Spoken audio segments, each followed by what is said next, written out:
못생겼다고 이제 웬만한 상처도 왔나 아니 상처가 이강민의 잡지사 12월호 10번째 페이지.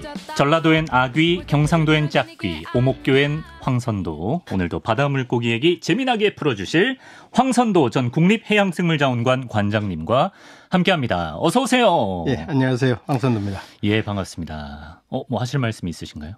아니요, 오늘 조금 컨디션이 좋지 않아요. 그래서 예. 목소리든 톤이든 좀 낮을 것 같은데 예, 분발해 보겠습니다. 예, 오늘 녹화일 기준으로 미세먼지가 좀 농도가 짙은 상태라서 저도 좀 힘든데 오늘 또 재밌는 물고기 얘기 들으면서 좀 개운하게 속을 정화해 보겠습니다. 잡다한 해양생물 사전이 벌써 4번째 시간인데요. 오늘은 외모지상주의를 정면으로 돌파해줄 개성만점 물고기들을 한번 만나보겠습니다. 첫 번째 주인공은 넓적한 생김새에 한쪽으로 몰린 눈의 주인공이죠. 바로 넙치인데요. 이제 흔히 우리가 광어라고 부르는 이제 맛도 좋고 가격도 괜찮아서 아무리 장사가 안 되는 횟집에서도 일단 광어 우럭은 기본으로 갖고 있는데 실제로도 우리 광어 우럭 세트로 회를 즐기는 경우가 많습니다. 박사님, 어쩌다 얘네가 이렇게 콤비처럼 광어 우럭이 서로 묶이게 된 걸까요? 글쎄요. 짜장면이냐 짬뽕이냐 묶이는 것처럼 광어하고 우럭이 묶였는지는 저는 잘 모르겠고요. 짬짜면. 예. 다만 우럭과 광어는 국민 횟감으로 쌍두마차인 건 분명합니다. 근데 재밌는 거는 광어는 보기에는 납작해서 네. 방추형인 우럭보다 그 회를 뜨면 살이 덜 나올 것 같은데 그렇죠. 예. 그렇지 않답니다. 떠본 사람들이. 그래요? 예, 그런 재밌는 게 있고 살이 더 나오는군요. 예. 네. 그러면 방추형은 안에 내장 기관이나 이런 것들이 많이 있어서 오히려 쓸데없는 살이 아닌 것들이 공간을 차지한다면 넙치는 오히려 납작하면서 그 부분들이 적고 오히려 실속이 있는 네. 살집을 갖고 있는 거죠. 네. 그리고 회를 뜨고 나면 그 뼈로 미역을 넣어서 소위 질이라고 말하는 맑은 탕까지 해 먹을 수 있으니 예. 국민 생선이라 할 만하죠. 맛도 좋은데 살도 많고 버릴 게 없어서 이제 국민 횟감이 되었다. 이런 얘기도 있습니다. 광어는 양식이 가능하지만 이제 비슷하게 생긴 도다리는 양식이 불가능해서 자연산밖에 없다. 그래서 도다리가 광어보다 가격이 더 비싸다. 이건 맞는 얘기인가요? 요 도다리냐 광어냐 하는 문제는 네. 조금 뒤에 또 얘기가 될 거고요. 오늘 요 질문에 대한 포커스는 이렇게 네. 잡아보죠. 네. 자연산과 양식산 얘기. 자연산은 기본적으로 자연 상태 그대로 있는 거기 때문에 그들이 먹이를 잡으러 다니고 도망을 가기도 하고 하면서 운동을 하게 되니까 그렇죠. 근육 자체가 발달해요. 예. 그럼 그 근육이 쫄깃쫄깃하니까 이제 식감이 있다 이렇게 생각하는 거고 네.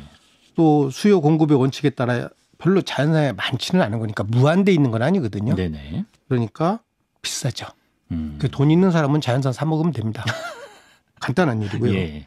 양식산은 이제 그런데 사람들이 수요가 많아지니까 자연에서만 구하는 걸로 다 해결이 안 돼서 충분하지 않죠. 그래서 양을 좀 만들어야 되는 필요가 있던 거죠. 예. 그래서 양이 많으니까 상대적으로 또 저렴할 수밖에 없죠. 그런데 이런 양식산은 인공 종묘 생산이라는 기술과 네. 대량 양식 기술이라는 것이 선제돼야 됩니다. 쉬운 일은 아니에요. 그런 기술을 개발해내는 것이 우리는 다행히 예. 가까운 일본과 함께 양식 기술이 발달해 있는 나라라서 오래전부터 그런 기술들이 좋은 횟감들을 네. 양식산으로 만들어내고 있죠. 다만 여기서 재밌는 건 예. 넙치를 보면 네. 눈이 있는 쪽과 눈이 없는 쪽이 있는데 그렇죠. 눈이 있는 쪽에는 보통 주변의 색깔과 비슷해요. 예. 그렇지만 눈이 없는 쪽은 무안칙이라고 그러는데 그쪽은 보통 흰니다. 예. 흰색깔이에요. 예. 또 거기에 검은 반점들이 이렇게 있어요. 예. 요게 사실은 양식을 하게 되면 어린 새끼부터 네. 그런 반점을 갖게 되고 그래서 사람들은 이게 양식산이다라고 구별을 해요. 양식만 그러면 네, 반점이 양식산들은. 생깁니까? 왜 그런 거 생기느냐는 예. 아주 완벽하게 그 원인을 밝혀지진 않았는데 아마 양식장의 어떤 주변 이런 것들이 네. 그런 걸 만들어내죠. 그래서 사람들은 그걸 보고 양식산은 못 먹는 거라든지 이런 표현을 많이 하는데 네. 아마 그렇지는 않는 것 그런 같고요. 건 먹는 거하고는 상관없고 또 어린 종묘를 바다에다가 자연에 미리 방류를 해서 스스로 크게 만드는 거예요. 자원량을 증대하기 위해서. 네네. 그건 뭐 거의 자연사랑하고 똑같은 거잖아요. 예. 단지 무늬가 있어서 인공 종묘를 처음에 만들어진 그런 새끼다라는 것만 구별할 있죠. 수 있는 네. 정도. 아마 이제는 이 문제도 거의 풀었을 거리 해결했을 겁니다. 아, 뭐 반전만 보고는 알 수가 없네요. 네. 그 문제를 없도록 그 반점이 없어지도록 양식하는 과정에서 해결했을 거라고 저는 생각합니다. 그렇군요. 네. 그리고 이제 넙치와 쏙 빼닮은 물고기가 있죠. 바로 가자미인데요. 그도 그럴 것이 애초에 넙치가 가자미 목에 속한다고 합니다. 근데 이제 가자미 목에 속하는 어류의 그 분류 체계가 굉장히 복잡하다고 들었거든요, 박사님. 요 앞 질문에서 제가 도다리. 뒤로 넘겼죠. 네. 네. 요게 이제 대답이 여기서 나올 것 같아요. 예. 이건 일종의 이제 분류 체계에 대한 얘기인데요. 좀 복잡하지만 한번 들어보실래요? 간단하게 쉽게 설명을 해드릴게요. 좋습니다. 예. 가자미 목이라는 게 있어요. 종속과목 강문계라고 하는 목이라고 하는 부분에 네.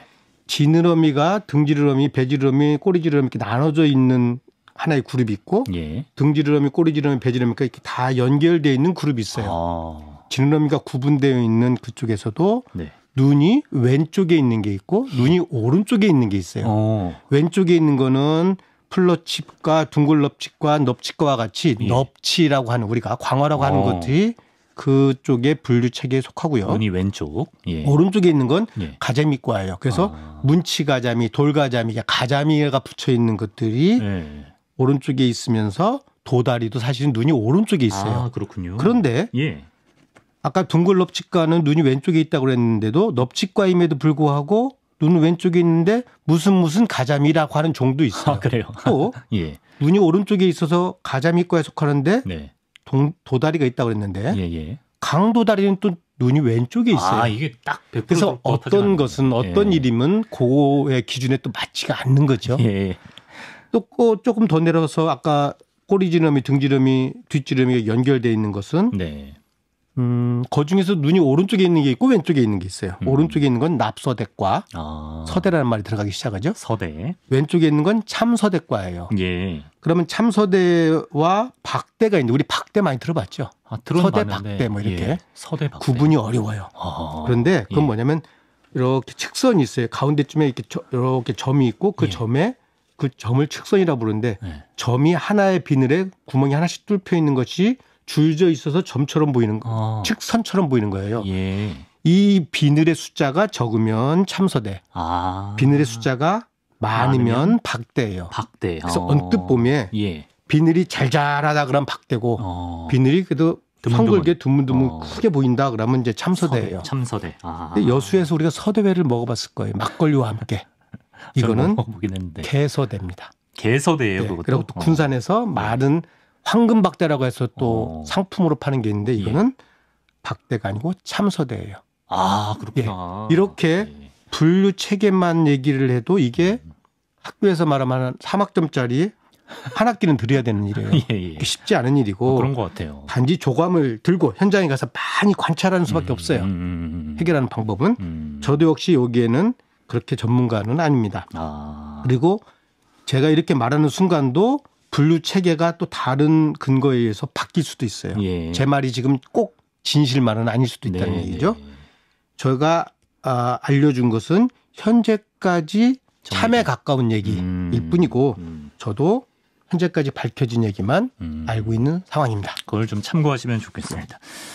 근데 뭐 광어, 뭐 도다리, 뭐 왼쪽 오른쪽 말씀하셨는데 이거를 좀 깔끔하게 한번 정리하고 가면 좋을 것 같아요. 이제 광어, 도다리, 가자미가 이제 생김새가 비슷하다 보니까 뭐 이제 좌도, 우광 뭐 이런 식으로 구별법을 사람들이 만들어내기도 하는데 좀 더 쉬운 이제 구별 팁 같은 게 있을까요, 박사님?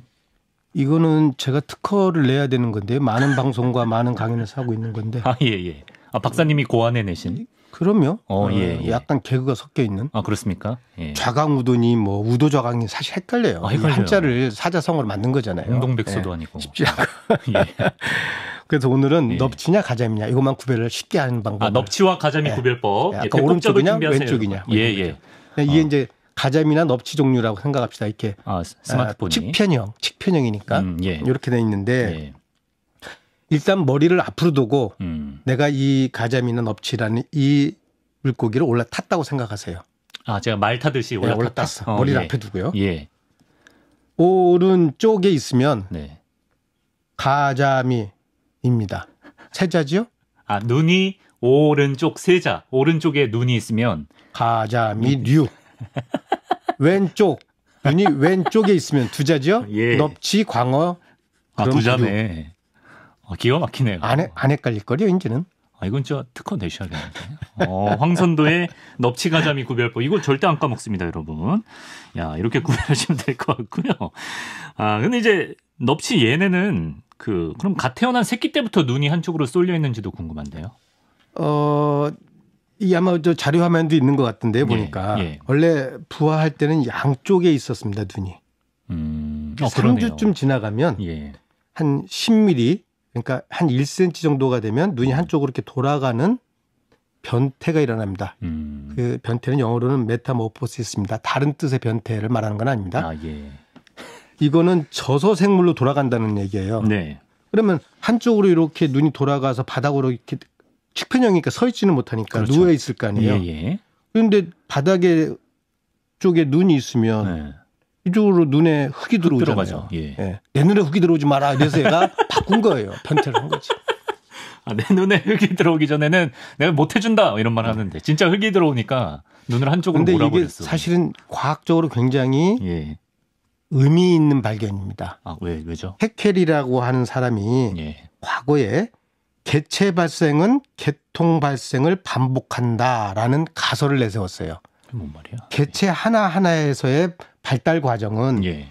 이 그룹들이 진화 과정에서 어떻게 변천되는 거랑 같다라고 하는 가설을 내세웠어요. 그때는 가설인 거죠. 네네. 입증되지 않은 가설이었는데 언젠가 네이처에서 눈이 요 가운데쯤에 있는 네. 화석이 발견했어요.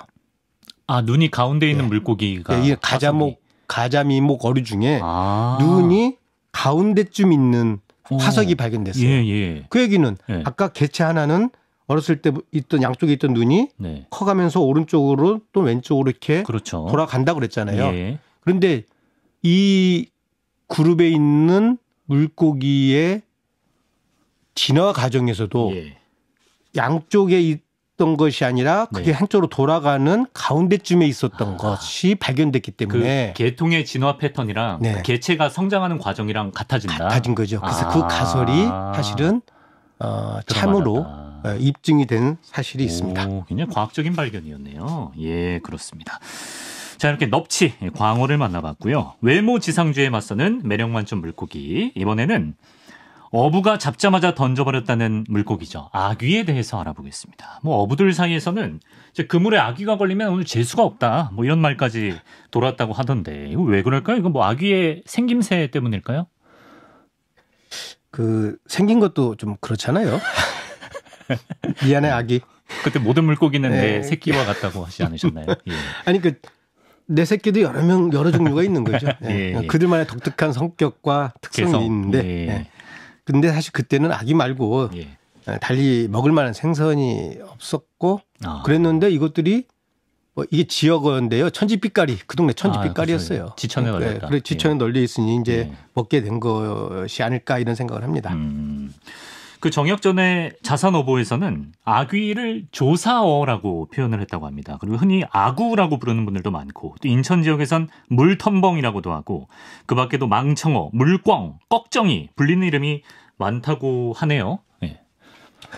원래 아귀잖아요. 표준말은. 예. 근데 아구라고 사람들이 보통 발음을 하죠. 그렇죠. 혹시 먹을 때 아구아구 먹어서 그런지 그 유래는 정확하게 모르겠습니다. 그럴 수도 있겠네. 예. 다만 이제 여러 가지 설들이 있는데 불교에 6도가 있답니다. 6가지의 지옥이 있대요. 그 여러 잘못을 이승에서 여러 잘못을 하면 지옥으로 떨어지는데 특히나 보시를 안 하는 사람들 또 먹는 거를 너무 욕심낸 사람들 이런 사람들은 배고픔과 목마름의 고통을 수반하는 아귀도라고 하는 지옥에 떨어진답니다. 그래서 아귀가 먹는 게 이렇게 막 아구아구 막 자기 욕심내서 먹는 것 같이 보여져 있는 물고기라 그 아귀도에서 아귀가 나오지 않았나라고 하는 말도 하나 있고요. 그래서 재수 없다 그럴 수도 있겠네요. 예. 또 하나 이제 우리의 자선어부에도 예, 예. 조사어라고 나오는데 한자를 보면 네. 낚시할 조자에다가 실사자에 물고기 어자예요. 낚싯대를 들이고 있는 물고기라는 겁니다. 낚싯대를 들이우고 있는 물고기? 물고기가 주체예요? 아기 사진을 좀 보시면 예. 아기 머리 앞에 안테나 같은 게 하나 올라 있어요. 아, 그러네. 저거를 가만히 있지 않고 예. 꼼지락 움직입니다. 아, 예. 예. 예. 이게 먹인 줄 알고 쫓아오도록 만들게. 아, 실제로 낚싯대처럼. 예, 그렇게. 아, 진짜. 미끼처럼. 그러다가 어떤 먹이 생물이 예. 달려들면 예. 얘를 먹으려고 예. 그럼 그때 입을 탁 벌어 잡아먹는 거죠. 아, 진짜 낚시질을 하는 거네, 물고기가. 그래서 나는 이 당시에 예. 소남 선생이 어떻게 이런 것까지 관찰했을까. 아, 이 관찰력으로 봐서는 예. 이 자선어부는 지금도 네. 과학적으로 이해하기 어려울 만큼의 관찰력이 대단한 대단하다, 집필이었다 이렇게 예. 생각합니다. 예. 요 아기 얘기는 살짝 넘어가서 네. 아기만 물텀벙이냐라고 덤비는 놈들이 좀 있어요.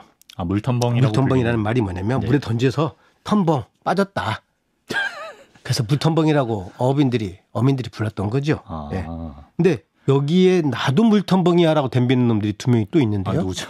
물메기, 꼼치 이런 겁니다. 아, 물메기 꼼치. 예. 혹시 인천에나 뭐 서해안 쪽에 가면 해장국으로 이렇게 흐물흐물한 것들이 멀근한 네. 맑은 탕으로 이렇게 나오는 네. 해장국이 있을 거예요. 예, 거기에 물메기나 또 꼼치인데 이게 종이 또 달라요. 아. 물메기는 물 흐르듯이 네. 등지르러미, 꼬리지르러미, 배지르러미가 이렇게 붙어 있고요. 예. 꼼치는 이렇게 결각이 있어요. 조금 다른데 예. 어쨌든 이놈들은 살이 아주 흐물흐물합니다.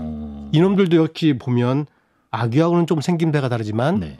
참 너도 물고기냐 할 정도로 생김새가 좀 독특하다. 전형적이지는 않죠. 그래서 이것도 아예 재수없어라고 던졌던 것 그 당시에는 그래서 물에 풍덩 빠졌을 때 물텀벙이라 불렀던 놈으로서 같이 대응을 하죠. 예. 근데 이건 조심하셔야 됩니다. 네. 혹시 술을 많이 드신 시청자분들 예. 아침에 해장국조차도 씹기 힘들 정도로 많이 드실 때가 아마 인생에 한 번쯤은 기억이 있을 거예요. 뭐 송년회 한다든지. 예. 그때 이게 참 좋아요. 씹을 필요가 없어요. 입에 넣으면 그냥 후루룩 다 마시듯이 먹어지니까. 아, 흐물흐물하니까. 그런데 예. 정말 조심하셔야 돼요. 몰려.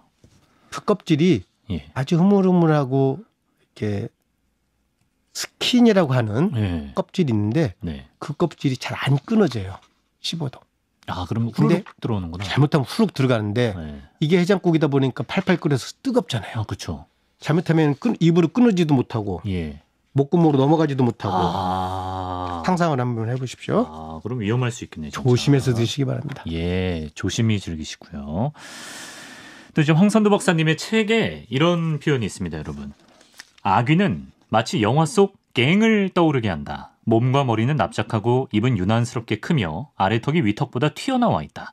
입엔 굵고 뾰족한 이빨이 크고 작은 빈 모양으로 촘촘히 나 있다. 둔해 보이고 움직임이 없다 해서 만만히 볼 상대가 아니다. 글쎄 뭐 아귀를 제가 뭐 그렇게 만만히 본 적도 없긴 합니다만 왜 만만히 볼 상대가 아니라고 하셨나요? 혹시 뭐라고 해야 되나요? 그 SF 영화 네. 뭐 우주에 있는 뭐 스타워즈나 외계인이 예. 뭐 지구를 침범했다든지 예, 이럴 예. 때 이제 에일리언, 그래서 그렇죠. 외계인들 예. 이런 거 할 때 보통 인간이 잘 상상할 수 없는, 잘 보지 않은 특별한 모양을 보통 캐릭터로 씁니다. 그렇죠. 예. 그 중에 어떤 거는 분명히 아귀를 캐릭터로 썼을 겁니다. 이빨이 아주 이렇게 강하게 나와 있고, 본 것 같아. 예. 소위 대가리는 크고, 예. 몸은 꼬리 부분 뭐 이렇게 짧고, 예. 다리는 짧고 뭐 이런 것들. 예. 그래서 굉장히 이 진화 과정에서도 살아남아 있는 만만히 볼 놈이 아니고요. 네. 아까도 살짝 얘기했지만 조사어, 예. 그게 영어에서는 앵글러 피쉬라고 합니다. 앵글러는 네. 앵글이가 아니고 앵글러는 네. 낚시라는 뜻입니다. 아. 낚시하는 물고기예요. 그럼 역시. 조사어란 표현도 예, 기가 막힌 표현이네. 그러니까 예. 동서가 서로 그 당시에 교류를 안 했을 텐데 예. 이런 게 어떻게 신기해요. 그런 걸 관찰해서 그들의 생태 습성을 보고 이름을 붙였을까? 예. 이런 게 제가 요즘도 놀래고 있는 진짜 놀라워요. 것입니다. 네, 그렇습니다. 사실 뭐 못생김의 대명사인 것만으로도 서러운데요. 우린 염치 없이 먹을 것을 탐하는 사람을 아귀라고 부르기도 하고 서로 자기 욕심만 채우고자 다투는 것을 두고 아귀 다툼이라고도 하고 심지어 개걸스럽게 먹는 사람에게 아유 아귀처럼 먹네 뭐 이런 말도 하는데요. 이렇게 인간들은 아귀를 좀 밉상 비슷하게 취급을 하지만 생태학적으로는 아귀가 정말로 중요한 위치에 있는 생물이라고요? 계속 제가 아귀를 얘기했지만 사실은 여러분들이 지금 볼 수 있는 많은 종은 네. 황아귀일 겁니다. 황아귀. 네. 아귀류에 아귀도 있고 다른 종이 황아귀가 있습니다. 물론 이웃사촌이겠지만 예. 아귀는 혀 앞에 흰 반점이 있고 혀. 네. 황아귀는 이제 지느러미 끝에 흑색으로 돼 있어요. 그래서 보통 보면 지느러미 뒤에 보면 이렇게 검게 보이는 거 이렇게 쉽게 구분을 하는데 네. 지금은 황아귀가 아귀보다는 더 우세할 겁니다. 양쪽으로. 특히 서해안에 잡히는 것들은 대부분 황아귀일 가능성이 큰데요. 네. 보통 산란기가 2월에서 4월이에요. 좀 있으면 이제 산란을 하게 됩니다. 네. 보통 한 마리가 알을 낳는데 네. 20만 마리, 30만 마리를 낳습니다. 한 마리가요? 와, 엄청 많이 낳네. 그러니까 그러면서 얘네들이 더 커지면 아기가 더 크면 기하급수적으로 알이 증가돼요. 네네. 그러니까 알을 많이 낳는다는 거는 이 아귀의 생존을 위해서도 중요하지만 네. 사실은 다 바다에 있는 다른 생물의 먹잇감으로도 아주 중요한 거예요. 예. 보통 알, 힘없는 이런 새끼들은 네. 다른 물고기, 큰 물고기들이나 성장한 물고기들의 포식 대상이 되는 거잖아요. 네, 그렇죠. 먹이가 되는 거죠. 예. 그래서 이런 최상위 포식자이면서도 불구하고 먹이를 제공하는 공급하는 걸로 생태적으로 굉장히 유용한 그렇구나. 물고기다 이렇게 말할 수 있습니다. 그렇게 많이 먹히니까 그렇게 또 많이 낳는 방향으로 간 거겠죠. 예. 아귀찜 얘기도 해보겠습니다. 그 특유의 아귀찜 식감 좋아하는 분들 참 많을 텐데요. 박사님, 아귀찜의 원조 도시가 경남 마산이라고 하는데 맞습니까? 뭐 그렇게 듣고 있습니다. 마산이 원조군요. 앞에 부분에 계속 과학적인 얘기를 잘하나 했더니 결국은 또 먹는 얘기로 또 돌아오는군요. 어쩔 수 없이. 좋아하시는 저 양념을 생각하겠습니다. 예.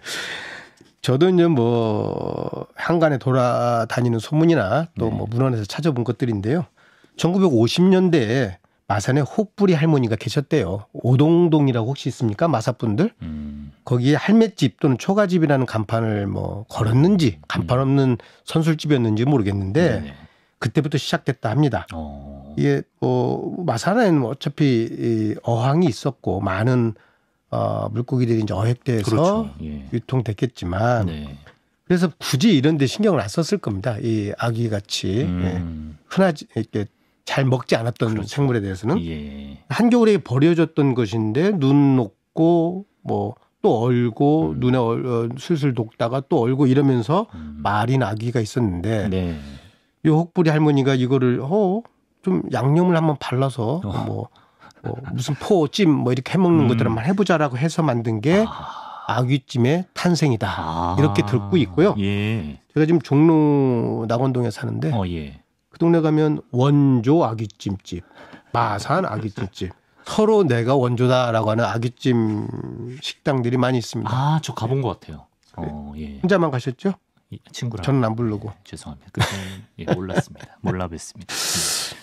그렇고요. 원조는 마산이다. 이거 아시는 분 계실지 모르겠습니다. 마산 지역 계신 분들. 근데 그 아귀찜은 많이들 드셔보셨겠지만 그 아귀 맛의 최절정은 간이라는 얘기가 있습니다. 심지어 그 푸아그라 있잖아요. 거위 간보다도 한 수 위로 쳐주는 미식가들이 꽤 많다고 하네요. 저도 뭐 푸아그라는 못 먹어봤습니다. 왜냐하면 이게 세계 3대 진미라는 거잖아요. 그만큼 비싼 거잖아요. 그런데 뭐 들은 얘기로 뭐 다 그런지는 모르겠습니다. 이것도 사실은 진실이 아닐 수 있지만 행간에 들리는 말로 거위 간을 좀 크게 만들기 위해서 막 물을 먹인다. 거위한테. 그래서 간이 막 부풀게 만든다. 푸아그라 만들려고 뭐 이런 얘기를 들었어요. 근데 이미 아귀 간은 물속에 사는 아귀의 간은 이미 물이 먹었거든요. 자연적으로. 그래서 뭐 굳이 뭐 이렇게 엉뚱한 짓을 하지 않은 훨씬 더 윤리적이지 않을까. 우리가 식용으로 굳이 즐긴다면 이게 훨씬 윤리적인 그리고 게 세계 시장에서 뭐 K-팝도 있고 뭐 K-컬처, K-푸드 한식 나오는데 뭐 이런 걸로 한번 승부를 걸어봐도 괜찮지 않을까. K-간. 다만 너무 매운 거. 그치. 서양 사람들이 좋아할까 모르겠습니다. 그 양념이 관건이다. 이 정도로 정리하겠습니다. 그럼 끝으로 배불뚝이 보거 얘기로 넘어가겠습니다, 여러분. 보거. 이제 귀엽게 생긴 외모로 요새 이제 관상으로도 많이 키우시던데 박사님, 보거는 알에서 막 깨어난 새끼 때부터도 배가 볼록한가요? 어떤가요? 보통 그 알에서 이제 부화해서 새끼가 올라오면 보통 초기 발생 단계는 어느 생물이나 비슷해요. 뭐 정자도 인간의 정자나 물고기 정자나 그렇죠. 대가리 있고 꼬리 있는 게 비슷하잖아요. 그렇죠. 예. 예. 그런데 특이하게 보고의 새끼는 깨어났을 때부터 이렇게 배가 볼록해 있답니다. 귀엽다. 유튜브에 나오네요. 사진 띄워드렸는데 진짜 조그맣게 생겼는데 모양은 보거 그 자체네요. 예. 그래서 이 보고의 특성 아닌가 이렇게 생각합니다. 예. 근데 많은 사람들이 이제 보거가 이제 배가 볼록해진다고 알고 있는데 사실은 그게 배가 부푸는 게 아니라는 얘기가 있습니다. 이게 뭐지? 이게 보통 물고기가 배가 부른다고 하는 것은 이제 불에 공기 호흡을 한다면 네. 그 불에가 이렇게 커지는 걸로 보통 사람들이 생각을 하죠. 네. 이건 땡 틀렸습니다. 그럼 뭐가? 불에가 아니고 예. 보고에는 소화기관인 위가 있어요. 그 위가 부풀습니다. 위가 커지냐? 그러면 왜 위가 부푸는가? 뭐 이런 질문이 당연히 있을 거죠. 왜 위가 부풀죠? 예. 이게 가설이 한번 아마 세 가지가 있어요. 예. 뭐 위협설, 표류설, 보조호흡설, 네. 분수설 여러 가지가 있는데 예. 아마 물을 뿜어내는 어떤 습성이 이 보고한테는 다른 행동을 유발하는 것이 있어서 분수설이라는 그 가설이 하나가 좀 유력하고요. 네. 더한 것은 자기 몸을 스스로 크게 만들어서 위협을 받았을 때 적으로부터 좀 공격적인 자세 이렇게 하려고 위협할 때 가시나 진압을 세우거든요. 보통 다른 어류들도 그때 몸을 크게 만들려고 하는 이 위협설이 가장 큰 가설로 대두되고 있습니다. 예. 우리도 이제 산에서 곰 만나면 뭐 이렇게 뭐 하라 그러잖아요. 소용없겠지만. 글쎄요. 사실 보거하면 독을 걱정하는 분들이 많이 계실 거예요. 심지어 허준의 동의보감에도 관련 내용이 나와 있는데요. 이 물고기에는 큰 독이 있어 맛은 좋다고 하지만 조리를 잘못하면 사람이 죽게 되므로 조심해야 한다. 살에는 독이 없으나 간이나 알에는 독이 있다. 라고 하는데 박사님 보거에는 어떤 독이 있는 겁니까? 테트로도톡신이라고 하는 독이 있습니다. 테트로도톡신. 예. 뭐 보통 뭐 청산가리 1000배에 해당한다 뭐 이런 말이 있어요. 예. 근데 이게 이 독이 물로 씻어도 제거되지가 않아요. 또 웬만한 건 불로 가열하면 대충 없어지는데 얘는 그거에도 불에도 강해요. 그래서 웬만한 뭐 초보자들이 복 요리를 하겠다고 하는 것은 굉장히 위험한 겁니다. 예. 그래서 보거 전문 요리사 자격증이 따로 있습니다. 그렇죠. 네, 우리가 식당에서 정상적인 인가된 식당 가서 먹을 때는 복 요리는 뭐 안심하고 드셔도 되는데 만약 이걸 잘못 먹으면 입술이나 혀가 이렇게 마비되는 경우가 있고 심지어 뭐 호흡곤란 오고 죽는 경우도 있답니다. 사망사고도 있고. 예. 제가 옛날에 부산에서 근무할 때 가까운데 일광에 보거집이 있었어요. 예. 점심 먹으러 이제 가서 보거국을 한 그릇 먹고 오면 이상하게 오후에 근무하려면 졸려요. 꾸벅꾸벅 졸아요. 근데 이게 테트로도토신의 독에 이게 감염된 건지 아니면 오후에 생기는 식곤증인지 그거는 뭐 확인 못 해봤어요. 예. 그러니까 아무나 그 취급하면 안 되는 식재료임에는 분명하고요. 어떻게 보면 이제 몸속에 얘네가 독을 품고 사는 건데 이게 뭐 체내에서 자체 생성하는 건가요? 아니면 어떤 외부적인 요인이 있는 건가요? 그것도 굉장히 그 원인에 대해서 많은 의견들이 있었어요. 예. 근데 현재까지 밝혀진 바로는 자연 상태에서 살아있는 보거들. 그래서 먹이 그 사슬 내에서 어떤 독을 품고 있는 먹이 생물을 먹어서 몸에 그 독을 다행히 이제 보거는 테트로톡신에 감염되는 종이 아니니까 그 독을 몸에 갖고 있어서 생겼다라고 하는 것이 추측입니다. 현재까지.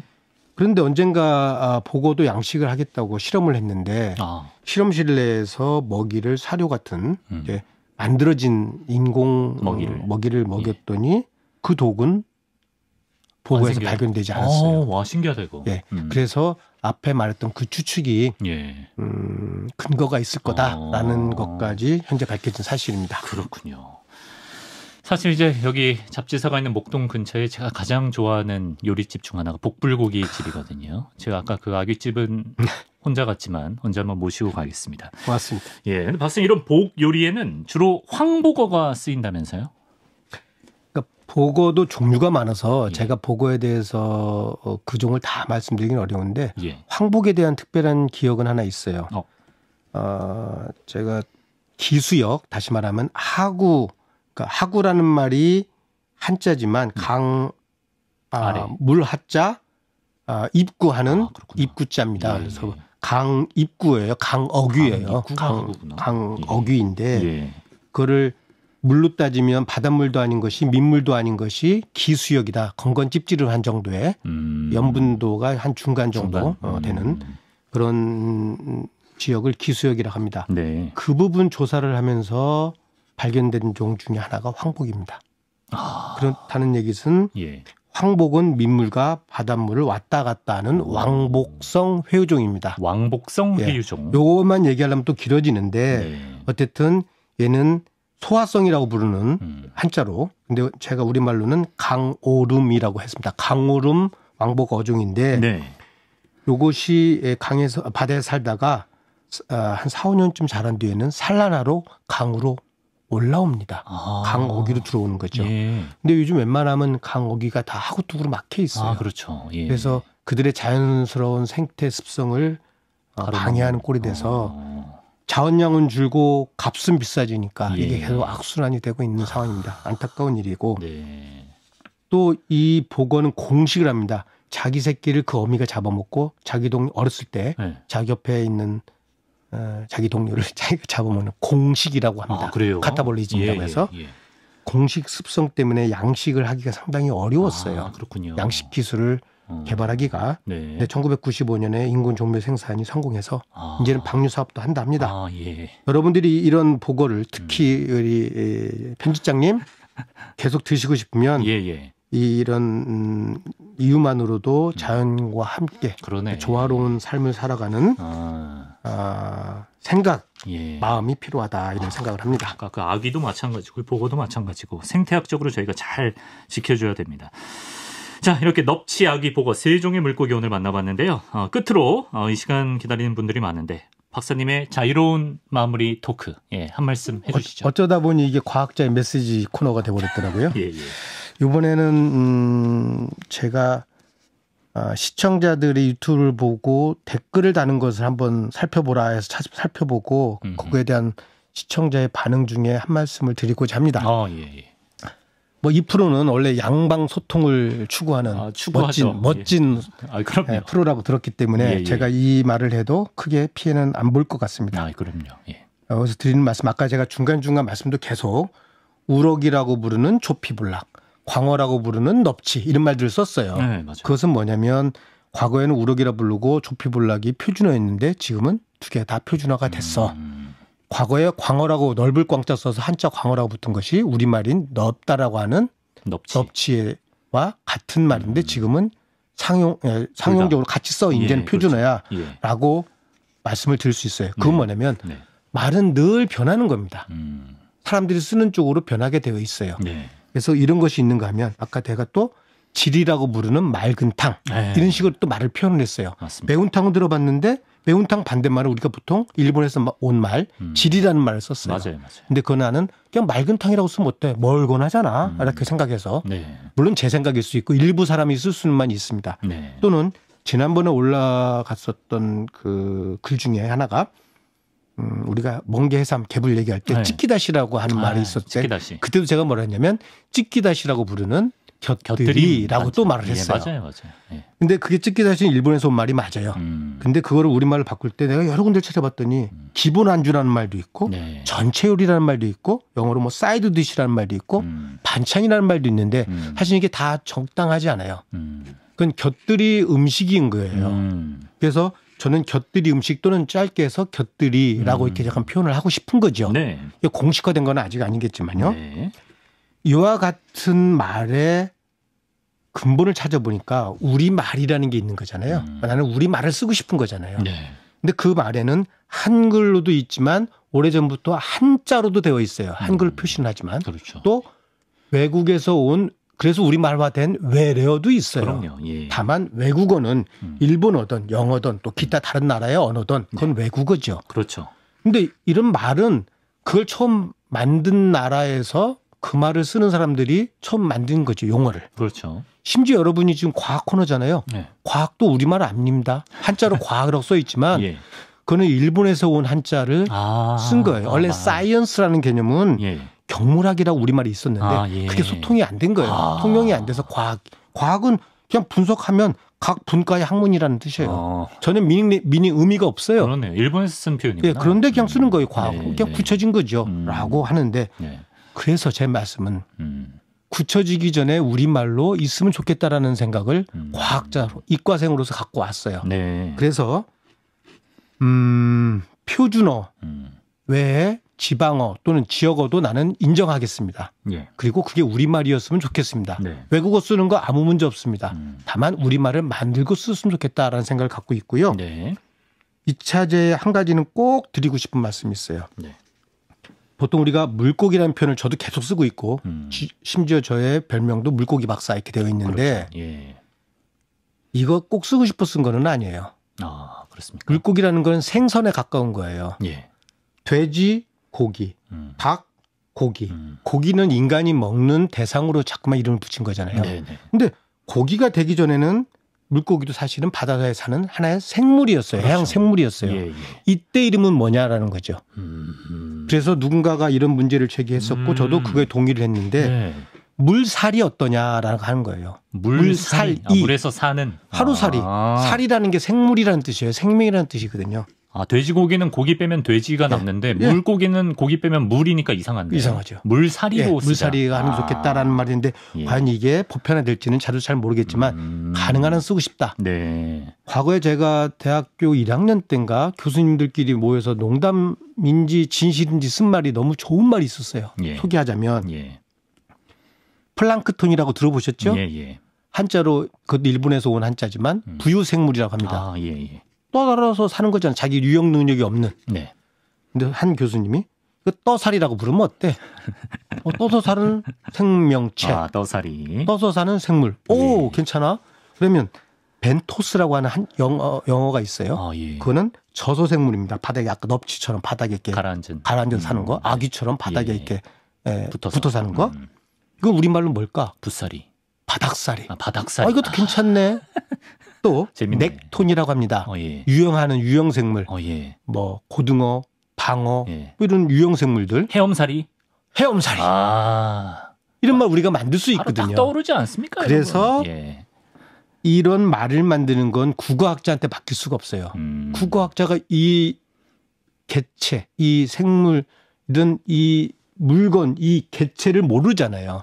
다 관심을 이거를 가질 수 다루는 없죠. 사람들, 아. 그 분야의 전문가들이 1차적으로 말을 만들어 보야 되는 거죠. 예. 그리고서 그것이 언어적으로 괜찮은지 이거는 네. 국어학자들이 검토를 해서 그걸 많이 쓰고 이렇게 언론에 많이 노출하면 그게 곧 우리말이 되지 않을까라는 생각입니다. 그러면서 자연스럽게 언어가 또 이제 변화하는 것이고요. 여기까지입니다. 예. 네. 맞습니다. 이런 지금 하신 말씀을 잘 앞으로도 좀 생각해 보시면서 또 이 잡다한 해양생물사전 즐겨주시는 것도 좋겠습니다. 오늘은 우리는 뭐 비록 못생겼다 하지만 사실은 엄청난 매력을 갖고 있던 넙치, 아귀, 보거에 대해 알아봤습니다. 황선도 박사님 오늘도 말씀 고맙습니다. 수고하셨습니다.